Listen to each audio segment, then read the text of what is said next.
This is the ASUS ProART Z890 Creative Wi-Fi motherboard. Now, off the bat, this is an 1851 socket motherboard, meaning that it's an Intel motherboard. It's going to support your Ultra processors. Jumping further down here we have got an NVMe M.2 slot. This is running PCIe 5.0 and it has got a quick release function. Release it, peel it off, and pop your M.2 in, put this back in, and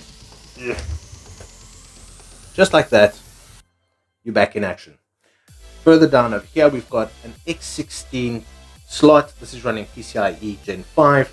The same with this X16 slot over here. It is also running PCIe Gen 5. Now, down here, we have got a PCIe 16 slot. However, this is only running PCIe Express 4.0 and it's only running at X8.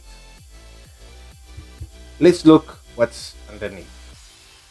So again, this is a quick release system and you have got something what looks like a book. Now this is quite interesting because these are hinges and this is quite a solid plate, so these hinges are quite firm and I don't see them moving anywhere anytime soon. Now in this section over here, you'll see we have got quite a few M.2 connections for all your different NVMe drives. Now it has to be noted that these over here are only running at PCIe 4.0. These are not 5.0, but still on 4.0 you can get some crazy speeds, and yeah, being a creative motherboard, I wouldn't expect anything less than 4. Now moving on, once we close our little book over here, just like that, onto the IO shield.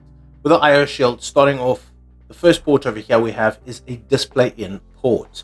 Right after that, we have got two USB-A 10 gig ports, two Thunderbolt 5 ports running up to 120 gigs. We have got an HDMI output. We have got two more USB-A 10 gig ports. Moving down, we have got a Thunderbolt 4 port, and then we have got a BIOS flash USB 2.0. Now this USB can be used obviously as a normal USB, but preferably this will be to flash your BIOS.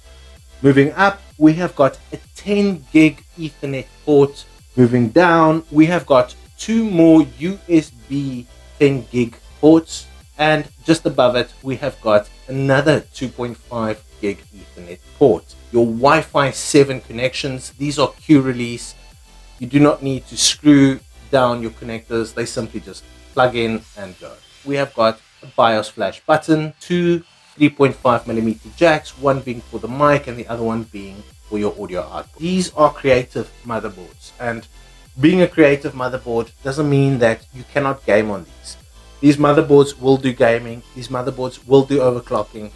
However, especially on the overclocking, I would not be overclocking on this board. The whole purpose of this board is a creative board, meaning stability and connectivity. And I wouldn't take this to an overclocking competition and try and win it with a board like this. This is a very good board, but this board has not been made for that. And that's it. This is the ASUS ProART Z890 Creative Wi-Fi.